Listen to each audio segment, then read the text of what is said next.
Hello, everyone. Welcome to this week's Fireside Creators. I am your hostess. What's my name? Reverend Dr. Sherry Palace.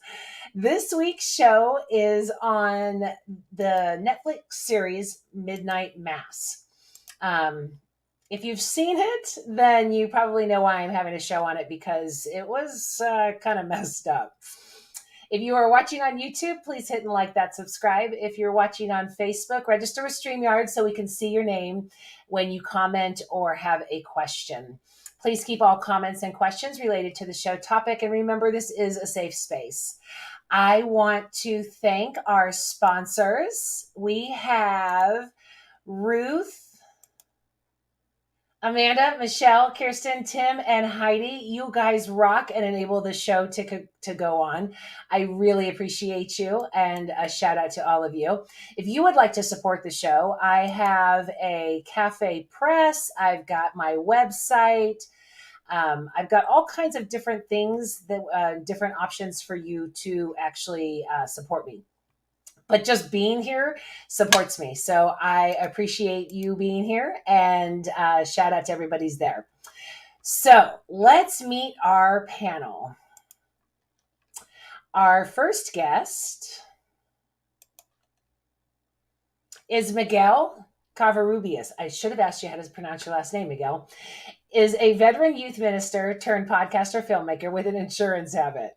He has a BFA in theater performance and adolescent development, youth ministry, and is a former blogger at Honest Faith.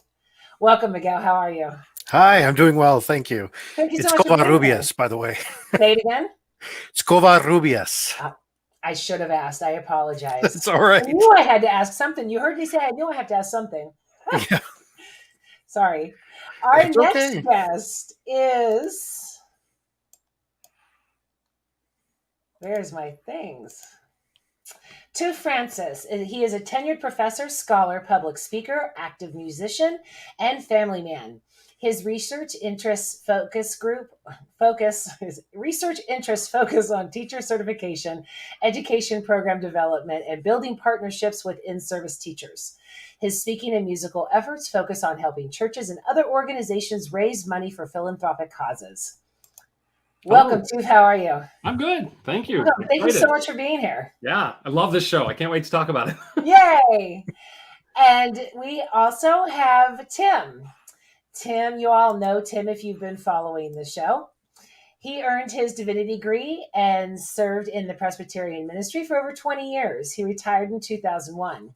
In 2019, he retired from the Iowa National Guard, working for the Department of Public Defense. In the early 70s, Tim was drawn to groups who were critical of civil and ecclesiastical systems. However, he saw the same power and dynamics across them all, leaving him to embody the Who's lyrics, "We won't get fooled again." Now at 67, he's returned to his first love, music, playing drums professionally since the age of 11. Welcome, Tim. Where'd you go? Let me remove this banner. The tech is not cooperating tonight. Tim, where's your camera? He's here, I promise. I am really sorry for the chaotic start.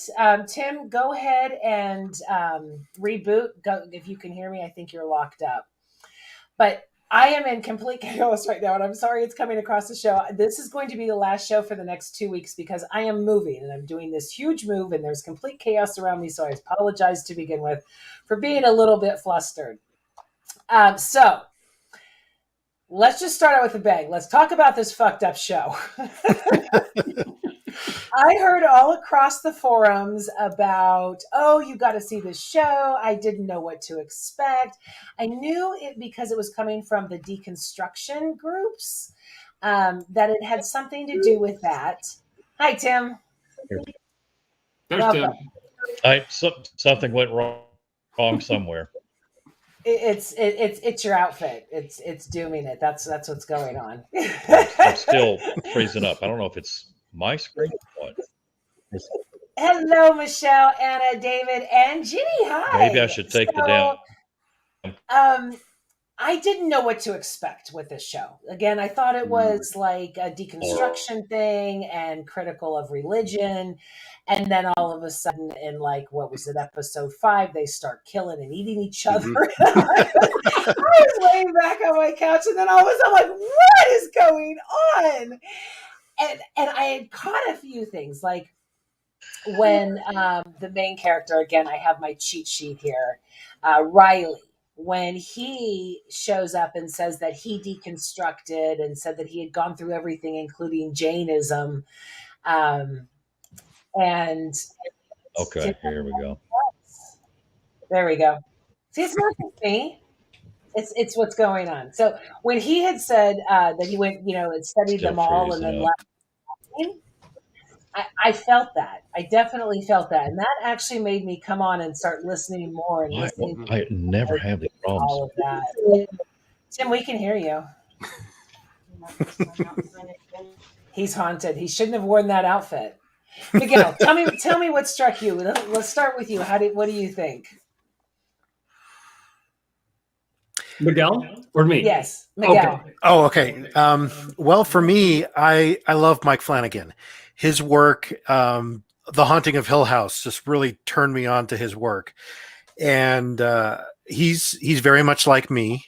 He pretty much consumed all of Stephen King and kind of used a lot of that in his deconstruction of a lot of these bigger concepts, such as family and love and religion. And actually, when I was doing research on the show, found out that Midnight Mass has been his pet project since before he even became a filmmaker.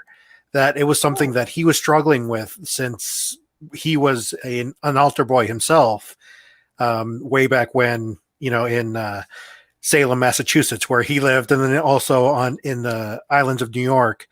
So, that was one of the things that spoke to me, was that he experienced a lot of this trauma like I did. And so that similarity kind of really struck me at first.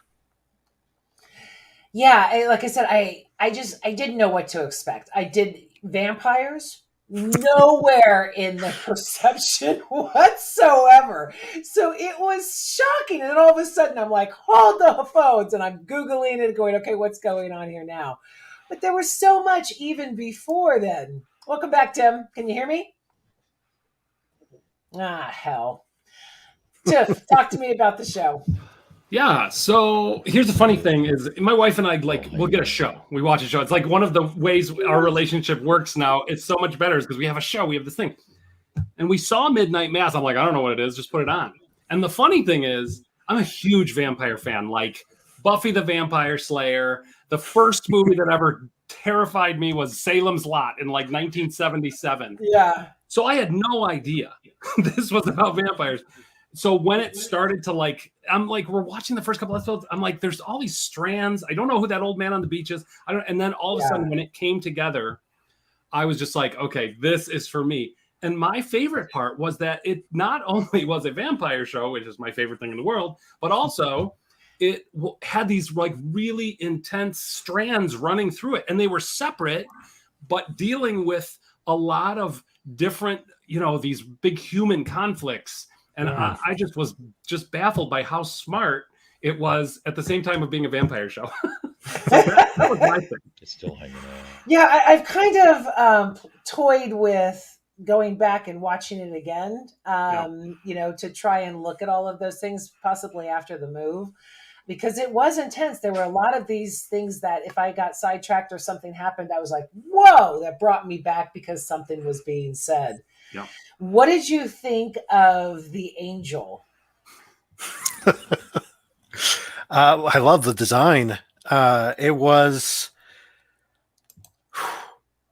one of those things that I was like, I've always kind of wondered, what if we had there are these other things out there, but they're really just buried under the sand somewhere where humans lived a long time ago, but they're not visible anymore. I listen to a lot of Aaron Mahnke's podcasts, so I think about those things a lot. So, Well, and Michelle's on the thread, and she had asked about it, because again, in our circles, everybody was talking about it, and she's like, I don't really like horror or gore, and I'm like, yeah, no, you're not gonna like this at all. I love the first scene when he's in the confessional, when they first start with the we didn't even know it was a vampire. We didn't know what was going on, right? And they really did this lovely job of sorting breadcrumbs, and you're sort of watching, and then he gets stuck inside that tomb in the middle of the desert. And then when they show the eyes and the darkness I'm like, okay, like that to me was when it became clear. Anna, I'm with you. I don't think they ever made that clear. Was it an angel or a true vampire? I mean, and I have to show you the actor behind it. Where is it? Oh, there we go. That's the actor behind him. When I was doing my little research today, and it's not far from what he looked like. He's still kind of creepy. Mm-hmm. Yeah.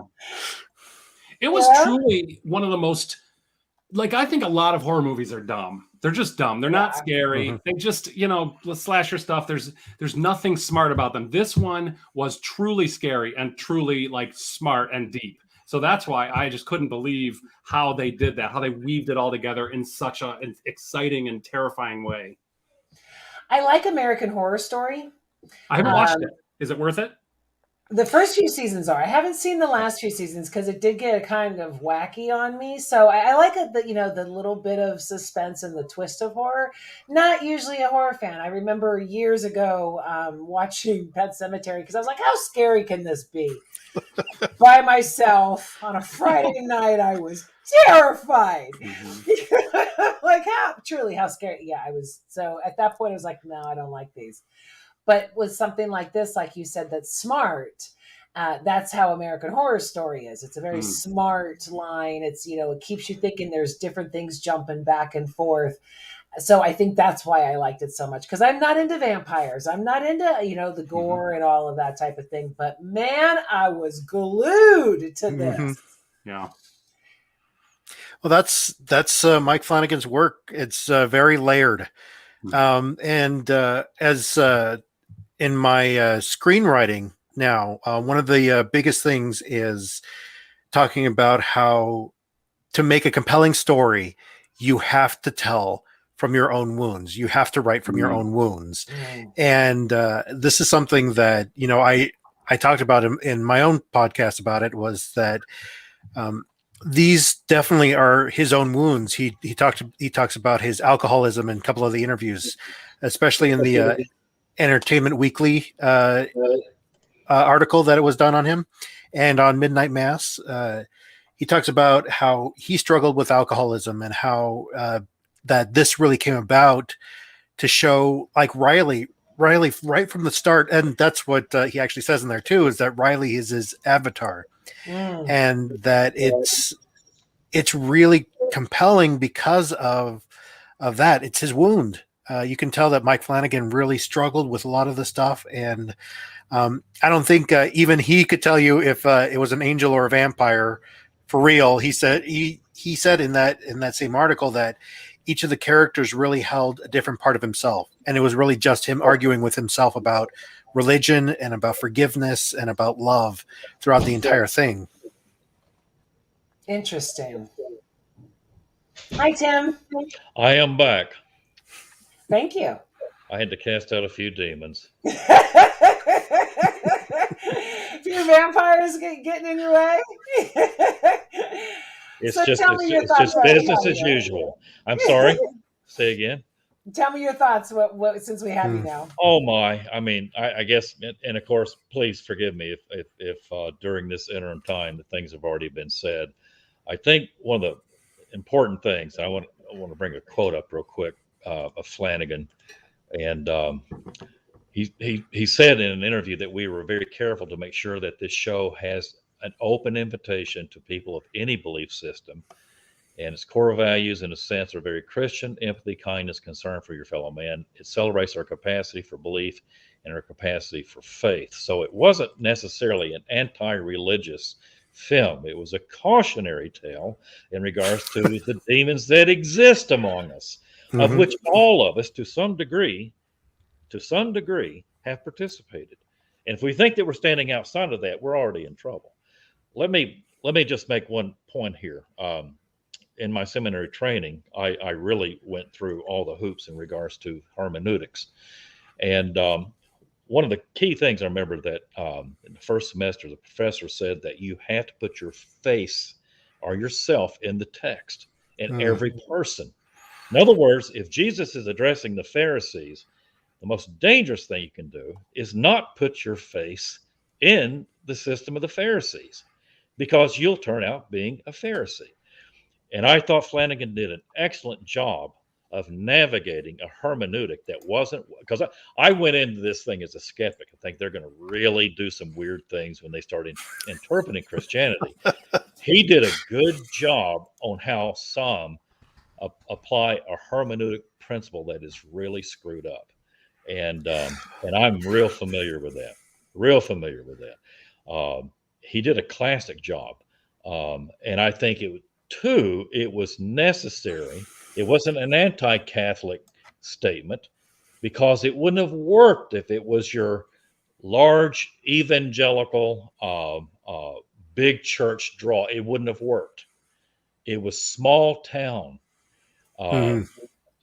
somewhat of a very gifted and educated man. He did a great job. Great job. I think, if anything, it wasn't necessarily a caution for organized religion, but how easy it is to fall into a cult. Correct. Oh yeah. I mean, and we've talked about that too, because you can be the anti-organized religion and turn out to be the very thing that you were fighting against in the very beginning. Miguel and I were talking about that pre-show. Yeah. on similar but different topics. Yeah. I mean, it's because, well, like you said, Tim, once you realize you're in it, it's kind of too late, right? No, it's not. There's always a point of redemption with these things. Of course. And that's true. And that's another thing, is the movie had people all along the spectrum. Nobody was unaffected. And there were those who had actually turned and refused to feed. See? But they were still affected. And so, I mean, we can all find ourselves in these characters in some shade or another throughout the entire movie. That's what made it so good. One of the things that made it hardest for me to watch, to go back to what you said earlier, was that he did an excellent job of writing it. One of the hardest pieces for me to watch was Bev King. Yes. And it just tore open a lot of old wounds for me, because I knew way too many people who were the self-righteous kind of people like her that, caused so many of the abuse and traumas that I suffered through in the church as well. And she knew every verse, though, right? Well, oh yeah, exactly. And may I add, if you've ever been in clergy and had a congregation, every congregation had a Beth. Mine was a Bob, and I always got a call on Monday morning from Bob. Hi. Welcome, Anna. I had to bring her on. She was talking too much about it. So welcome, Anna. I love what you said, by the way. Yes. I agree with you. So Beverly, I wanted to punch her in the face, but bless her heart. Because yes, she represented every scary nun in the Catholic Church to me. Every, as you said, self-righteous. I can quote scripture and verse and put it to every single aspect of your life, and you will be going to hell no matter what you do, right? And at the same time, I had this sense of extreme trauma somewhere within her, this jealousy that she just wanted. She wanted that priest, and she recognized the love affair between the, I can't remember her name, but the old woman, the doctor's mother. And I knew. Spoiler alert. Did you say that? Yeah, anyone who's watching this has got to have seen the show. We're spoiling. I knew that was the child.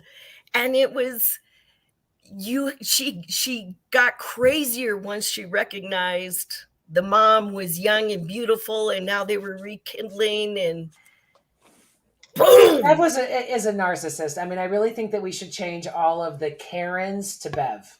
Yeah. I really do. I mean, It's time. It's time. She's just one of those church people. I called her church lady because, again, I always forget names of the people in shows, but she's that church lady that people go, just get away from me. This is why I'm going to leave the church. This is why I'm going to do this, because your words are so hollow. The scriptures are hollow behind everything you do. And, it's the, your actions speak so loudly, I cannot hear what you're saying. No. So yeah, throat punch.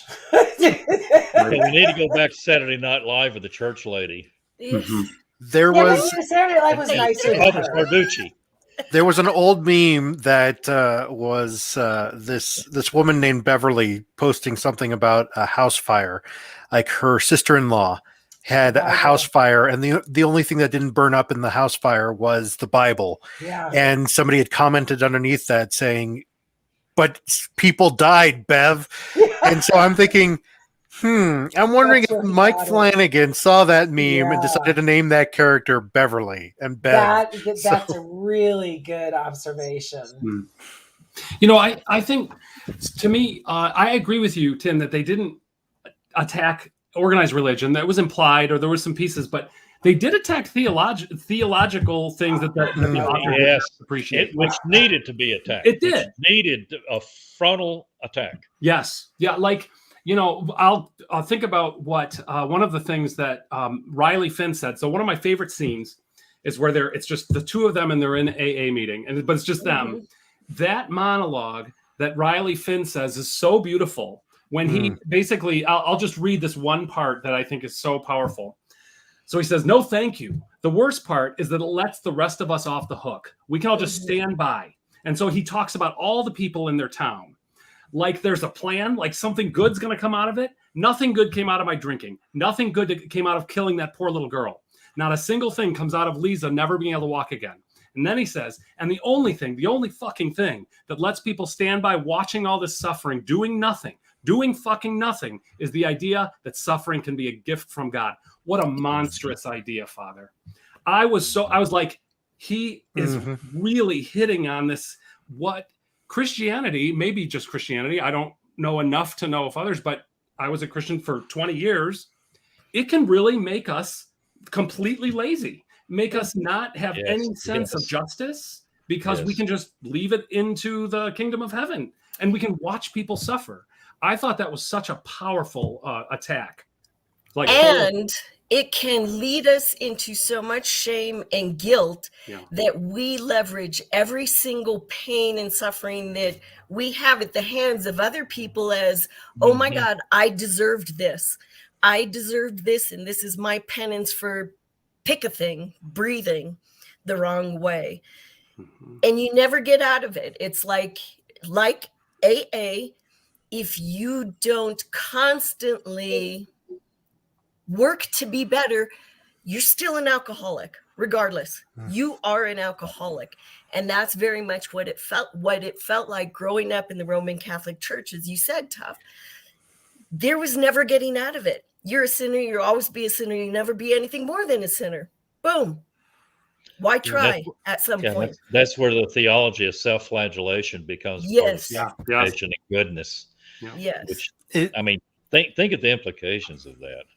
Yeah, it then comes full circle into that second monologue at the very end, or at the very end for Riley, with that last meeting there where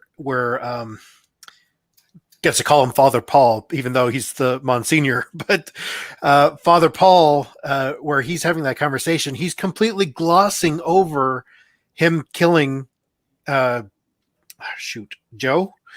and saying that he has no guilt. But the thing is, that's what so many of these programs and so much of what the church has done is saying that it takes away personal responsibility. Yeah. It's he brings up what the verse that Bev gave to him, and that's exactly what so many of us have experienced in in Western Christianity, as somebody just commented, is that we've experienced that lack of personal responsibility because we're saying, like, oh, God can take it away from you, or God can heal you, or God can what have you. And it takes away your own, you're the one who's drinking. Yeah. You're the one who's, you've got a deeper issue that you need to resolve within yourself to come at it. And he needed to, confront his inner vampire. Yeah, but it's not just laziness that it evokes. It also evokes fanaticism and rationalization. When ISIS terrorists are interviewed, they said if God didn't want it to happen, it wouldn't have happened. Yeah. So when you take that level and flip it to go, okay, Jesus take the wheel, kind of harmless. But when on the other side, looking at the same verses, at the same structure and the same theology, it can turn into vampires and murder and all of these things. It can go so far out.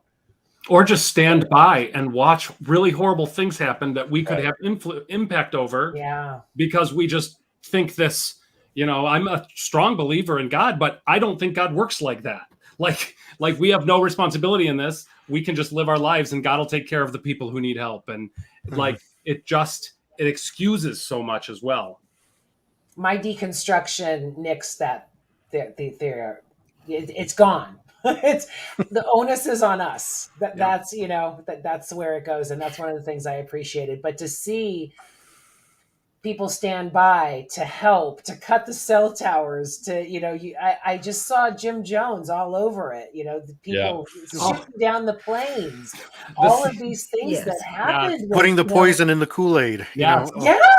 Or the scene when they walk in and the vampire Monsignor is eating the guy and nobody knows anything.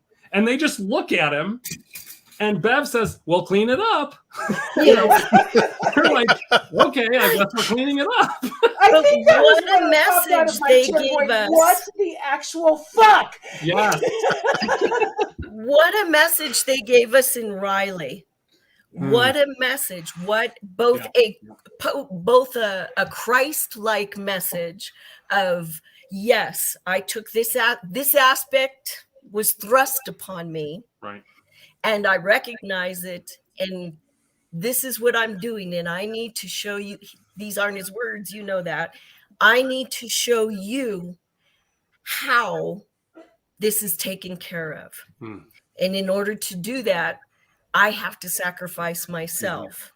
What a great scene. Right? Yes. And it was the ultimate. I know, and I could definitely lean back on it was done to me. It's God's will. I have no control. It's an internal beast-like hunger.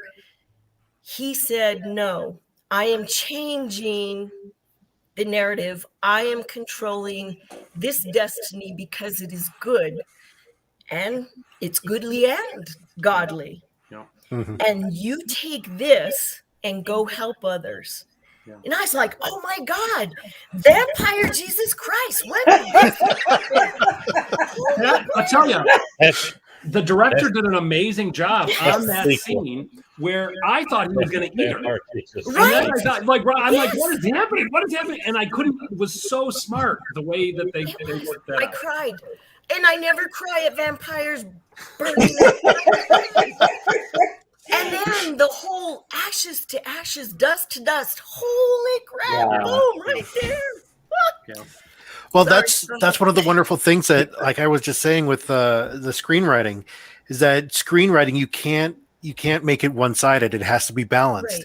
Right. And in that same Entertainment Weekly article that I brought up before, Mike Flanagan talks about how he struggled with writing all of the different arguments because he was trying to balance his Riley with Father Paul and trying to do that in a just way, in a way that made sense and that was actually deep theological arguments. And I saw that in there, and I saw that struggle, and that was very much was conflict rather than just Riley, with that amazing monologue. that Father Paul comes right back at him and saying, this is, and I'm sure that we all heard some of the same Father Paul arguments before in our lives is, well, then, that's the way that God willed it. God willed it for that. That was supposed to happen for this. And, for me, my own personal struggle was in 2013. My wife and I lost our first pregnancy and then our second pregnancy in the same year. And that was the beginning of unraveling for me. That was the beginning of seeing that, wait, I'm in ministry. I'm a youth minister. I'm working for God. After all, why are the bad things happening to me? Right. Kind of thing. And it's like, then no, something good's supposed to come out of this, and nothing ever did. Sometimes suffering just happens. Yes. Life just sucks. Yeah. And 5 years ago this month, I made a call to Michelle and said, I'm selling everything to go do charity work, and I was just diagnosed with cancer. Mm-hmm. How does that work? I am literally trying to do the work of Jesus. And, sometimes life does just throw you the curveball and suck you. Yeah. I do want to answer Michelle's questions though, because she's not going to watch this show, but I think it's a good question. I would say that there was a lot of empowerment in the show. It wasn't just good and evil. In fact, I think that was part of the appeal, was that so many times you didn't know what was good or evil, like the angel. We're still going, well, as a vampire, as an angel, was it good or was it bad? I mean, it ate things, it killed things. It really blurred those black and white lines. Yeah. Actually, I think the head priest did too. If you watch through the thing, he actually said some amazing things to people that were kind and gentle. And when my read on when he's in the confessional, he brought the angel back to help his congregation. His whole purpose was to do good for them. And I believe him. Now, of course, as that movement went on, he kind of lost it and started eating people and all that stuff happened. That's a few bad days. Of my thesis that he was good. But he actually, I think he meant well the whole show until even at the end when he wanted to turn the whole town into vampires. Look what he did. He tried to lock them in so he could train them not to hurt people. And full control. What's that? Full control. Do you think that's what it was about, was control? Oh, I do. Well, interesting. Yes. I think it's an extremely important point that you're making here in regards to the idea of good and evil. One of the things that we've done here in the West is that when we think of evil, we think of themselves as thinking they're evil, and they only mean evil. That is a mischaracterization. Yeah. And I'm going to say something that's going to be a bit controversial here, but it will make sense. And it's this. Pre-war Germany could not have gained the popularity of the masses unless they really did believe that this man, Adolf Hitler, meant good for Germany. That is an extremely important point to make.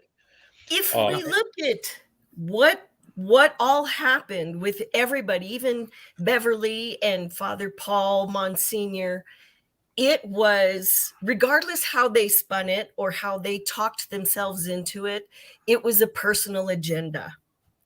It was ego. It was ego-filled, or to clear some guilt, or to get his lover back, and to be able to know a daughter, to save the people he loved. It was not God's will, but let me try to dress this up as best I can into this is something God wants me to do. Regardless, it was all ego driven, like you said, Sherry. It was ego.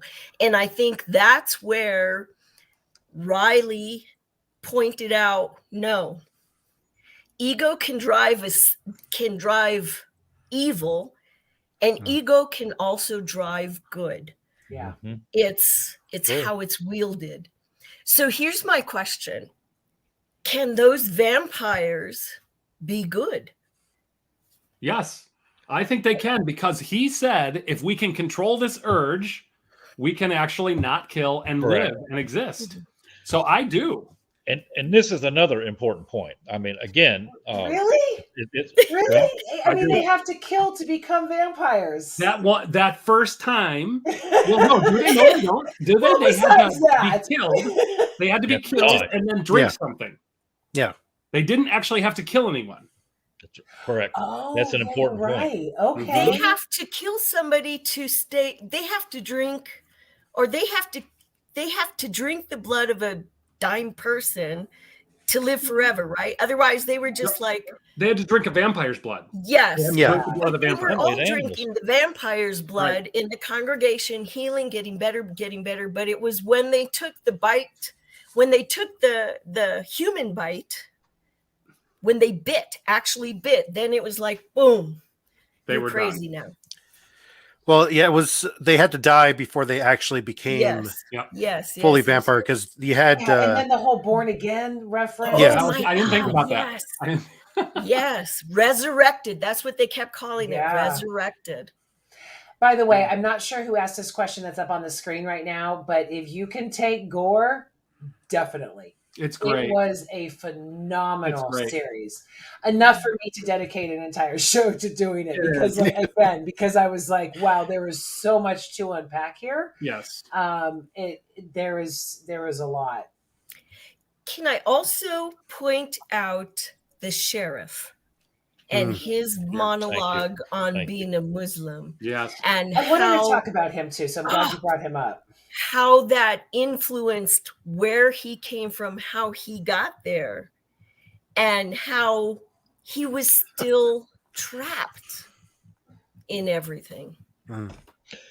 Well, Another one of the important things that point- bothered me about him was his anti-Bible stance, because I saw that as a little bit of Islamic phobic when Muslims actually use a lot of the Bible in the Quran, and there was all of those things. So that kind of bothered me, because it looked like it was added division when there didn't need to be. He could have definitely been like, look, we're Muslims, we believe Jesus was a good guy, and explained it more without the fear and the division there. You got to remember, he had his own baggage to unpack, because he spoke about where he was at 9/11, and that's extremely important. True. And I mean, I guess we're kind of assuming there were no vampires around as far as the narrative is in 9/11. All right, but there was. Okay, and that's what was bringing this up to the present situation that seemed to come into very uncomfortable focus on this island. Yeah, the 9/11 recall and how that he wanted to do the right thing for humanity, but for crying out loud, look where I am now, and look what people are doing to me, and I'm not a part of your demons. Yeah. So. Zanker, knock it off. Is that him? Is that what? Yeah, he's doing? that's him. He comes on and punks me every once in a while, and this is definitely one of them. Like, go watch this show. Get off of this one and go watch. Okay, now can I ask you guys another question? Fun. I felt very triggered, and I hate using that word, but it's true. I felt triggered one of the first times they showed the angel/vampire munching on the girl. Oh. Because it looked extremely sexual.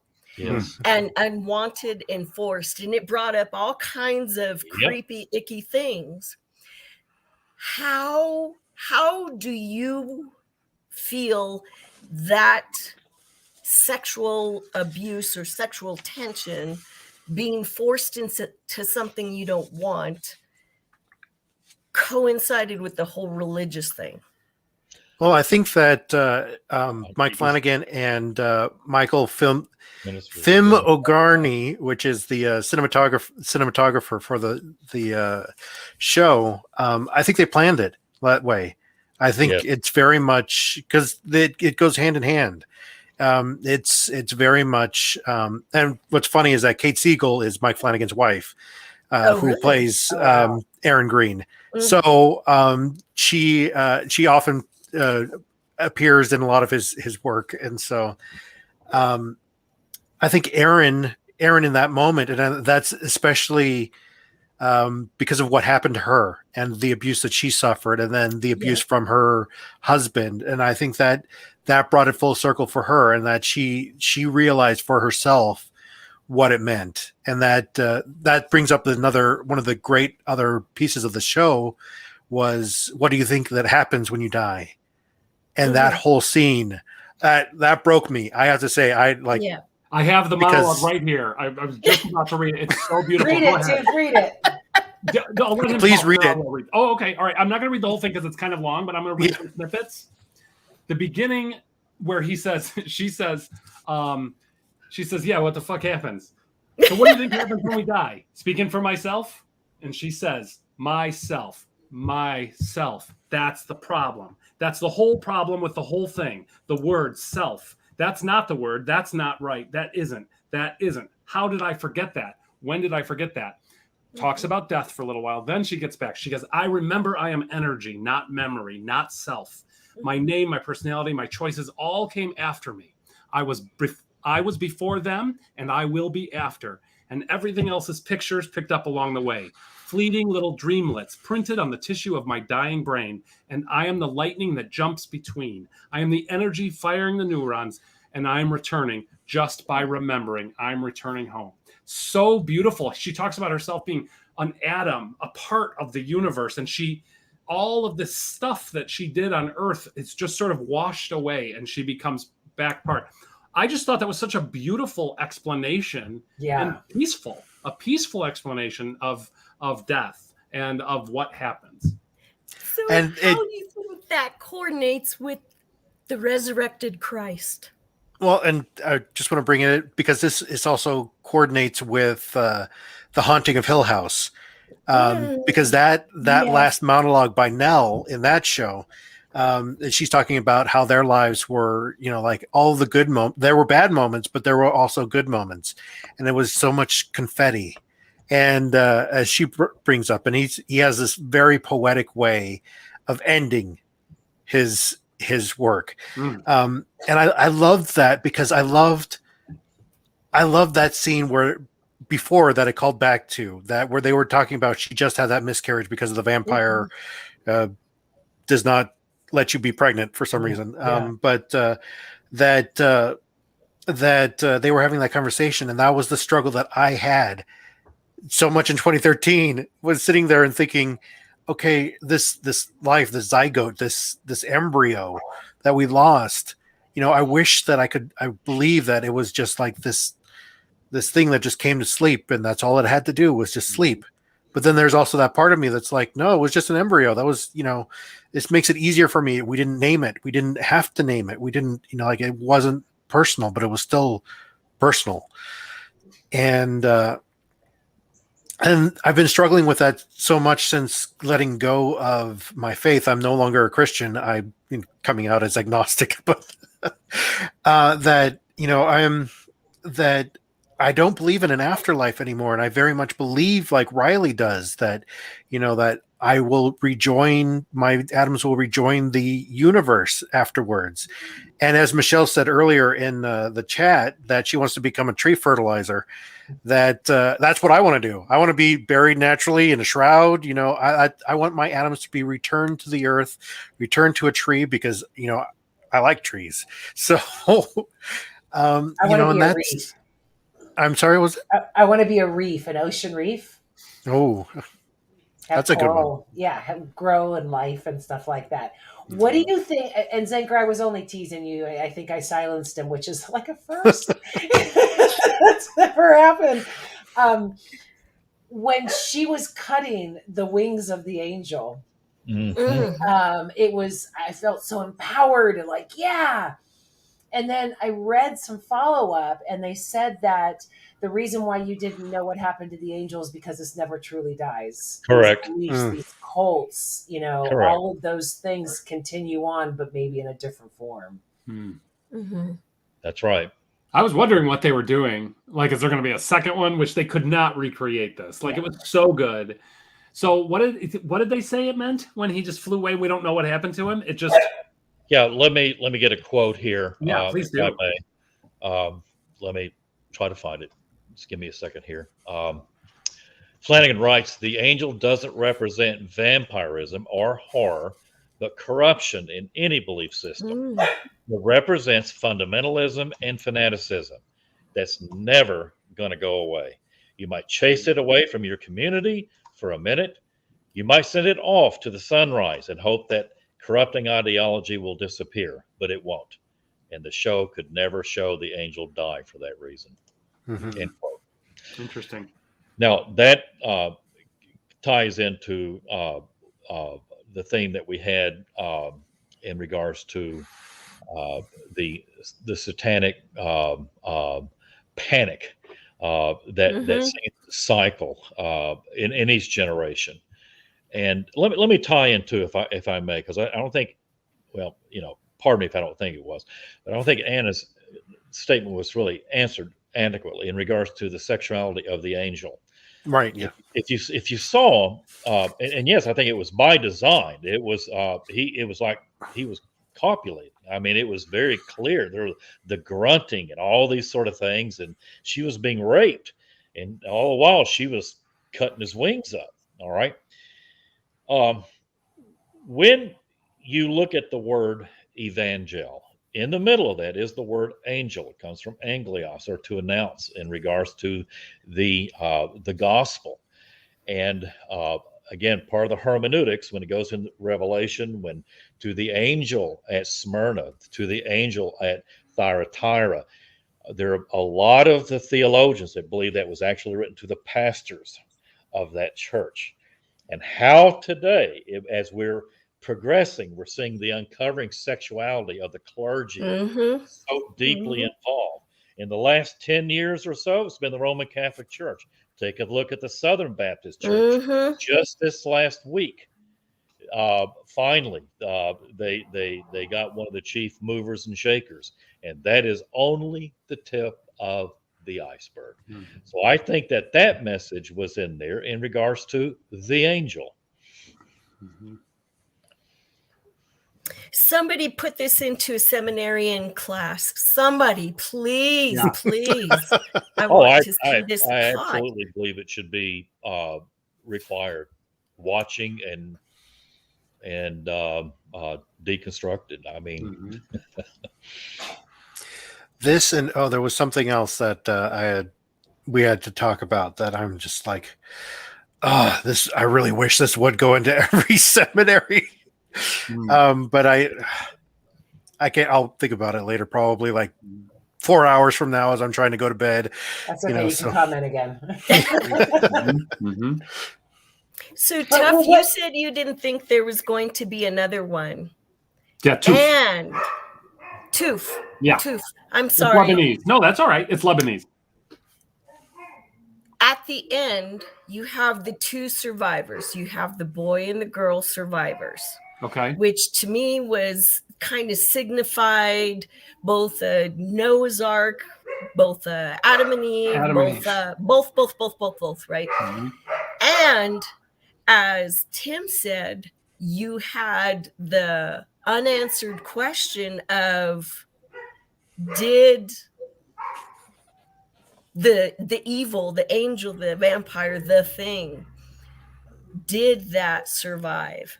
So you could. Oh, I think so. I don't want it to. I think there's going to be a vampire Jesus that's going to face off the angel. I didn't like the ending. I didn't like the ending because it was again screaming, "What the fuck?" when she lost, when she couldn't feel her legs again. Well, now hang on. And if you want to wait for the VIP, I think it's a very important point why it was in there. You may save that for later, or you want it right now? No, go ahead, because I mean David might fall asleep or whatever. But go ahead. Okay. Well, in the community of evil, there are always miracles that happen, and they point to those. Oh, look how good! I mean, again, I go back to the Third Reich. The economy was buzzing. Yeah. Architecture was going. It was. I mean, Germany was moving right ahead after Post-war World War I, they were in shambles. Berlin was again an ideal town. They could point to this. People were employed. The economy was really good. Evil can have its miracles, the angels that come and do great things. But as she passed from point A to point B and was removed from the darkness, the dark miracle left. Yeah. Mhm. In other words, I'd rather Whoa. I'd rather live. That's what it was. Really? Like Jacob than strut like Saul. And I always say that. So it wasn't a blessing; it was a curse. Yeah, it was a dark miracle. I like it was a temporary. It was Dark a temporary miracle. fix. Yeah. But it wasn't. It wasn't good for her. Anybody. Right. I mean, who really benefited from that? She would have had to keep drinking the blood. That gave confirmation to the growth of the evil within the community. Yeah. I mean, I go back to Jim Jones again. They were doing wonderful things. How was he out of New York State? Where was he? But he was doing great street work. I went to his church. Great street work, and that was good gone bad. Again, when we did the one on cults, I was at the very ground level of the building of one of the most influential cults to this day. And I saw the change within a 2-year period. So to the point that I confronted the leader that just passed away last year and told him that, my sheep hear my voice and another they will not follow. I said, I don't hear the voice in you. It's like the prosperity Bible, the prosperity message. Correct. Do this and you will get these things. In the midst of it, there are people who can benefit. We're not going to doubt that. If we say that every time that someone goes to one of these churches that they don't somehow come out a better person in some degree, we have isolated ourselves as if every bit of it is evil. There's this sliding scale, and it takes a lot of work. You talk about lazy. It's easy for me to look at the mega churches and says that every person that walks out of there is really fucked up. Well, that's not true. Tim, I love you. Oh my God. I'm already spoken for. She's sitting there. No.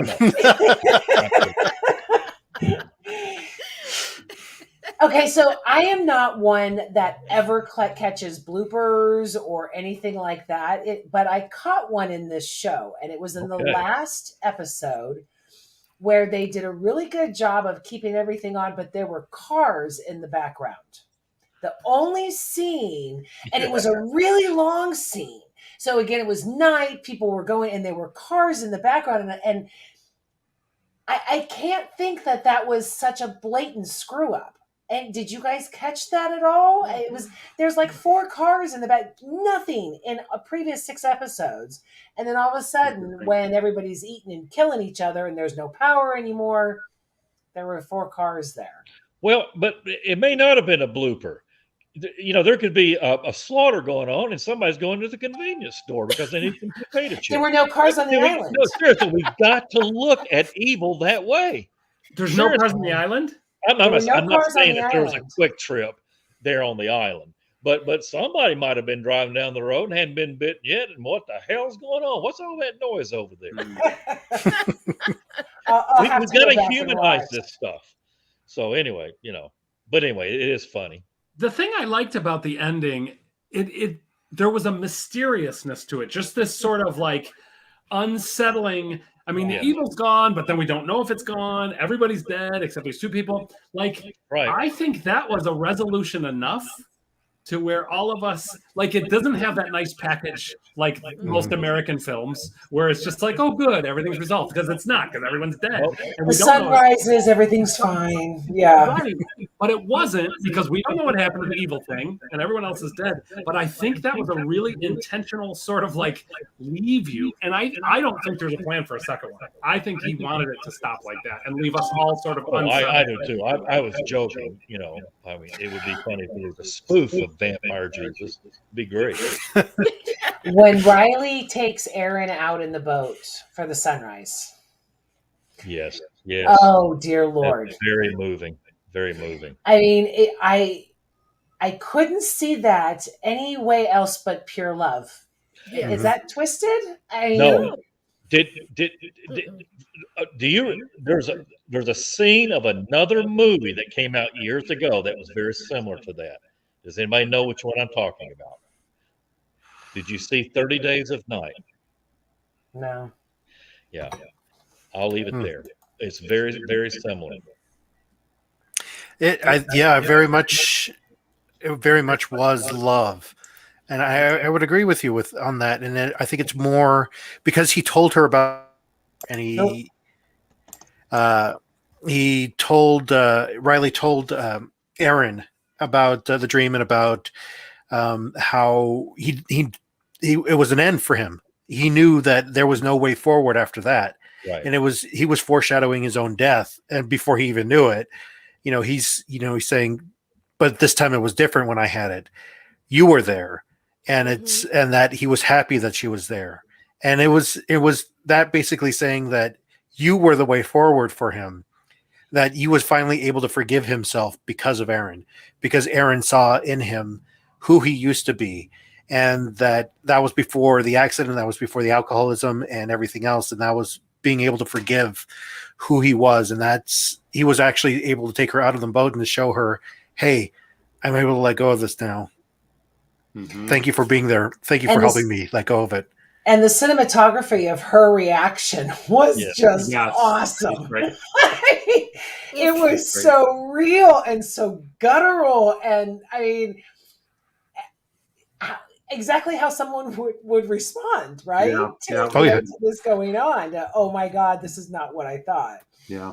Talk about deconstruction. He did some serious deconstruction on that boat. Actually, he traded his life for Aaron's, and I think it was this substitutionary because he had killed a woman, and so this was his 7 pounds of flesh or whatever we want to say. Like he would risk himself, and he would say, "Leave now, don't go back there." Like he really, it was I loved that scene. And were you saying that too? Leave, go, don't go back there, go, leave. Yeah. I still thought he was going to eat her at that point.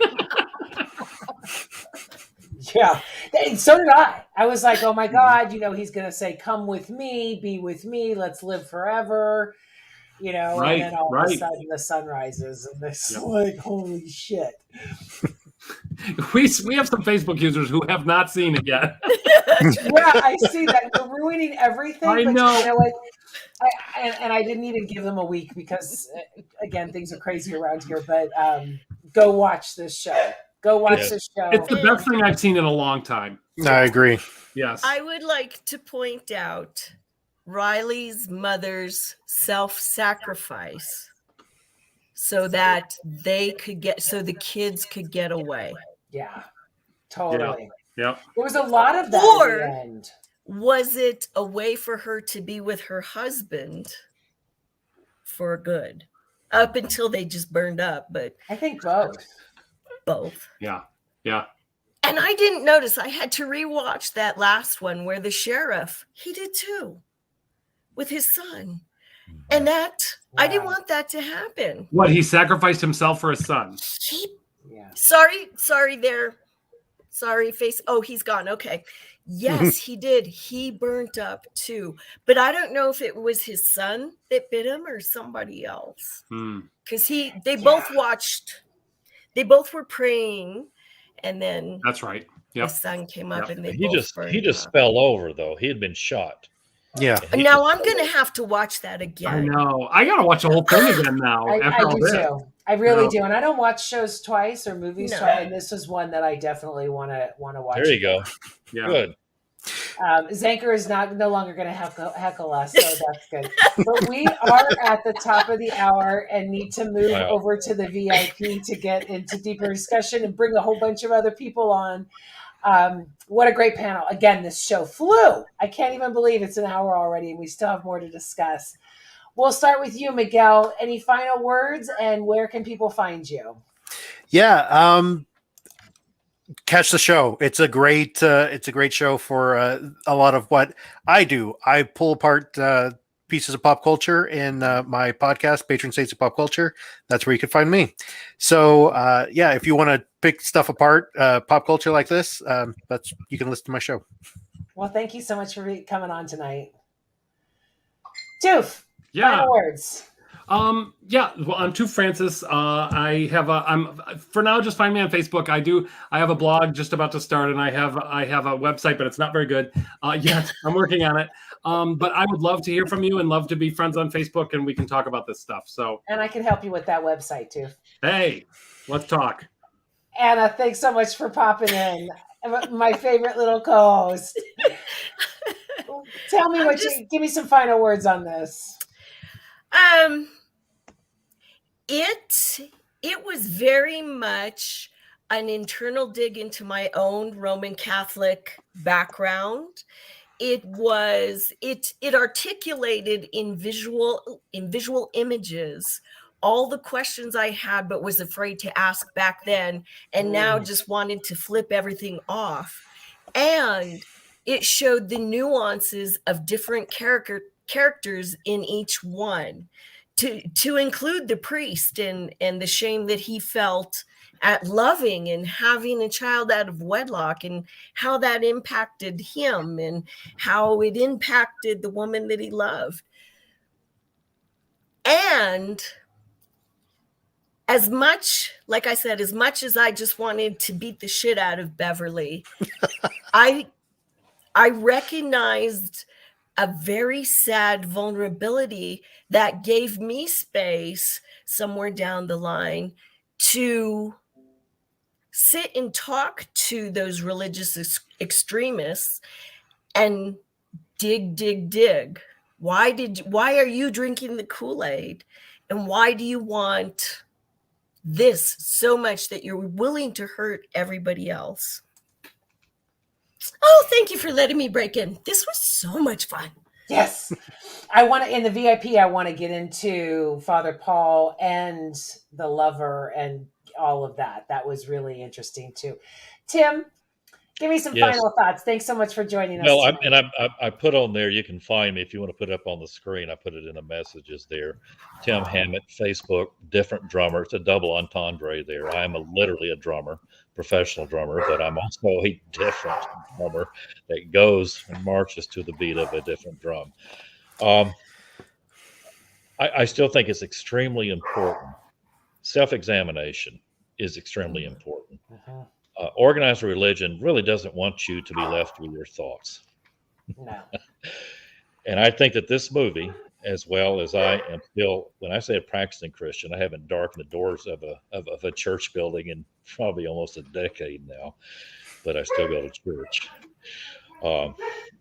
Is that we must see a little bit of ourselves in every character that's in that film, please, or you will waste your time. Those are my final thoughts. Lots of checks. Yes. Okay, guys, thank you so very much. I'm going to send you backstage, and then I'll send you the link to the VIP. All right. Thank you again. This was awesome. Bye, everybody. Thank you. Love and peace. Well, that was a great show. You've really got to see Midnight Mass. It is a mind bender. I will say that. Be warned, it's very gory, but thank you so much for the panel.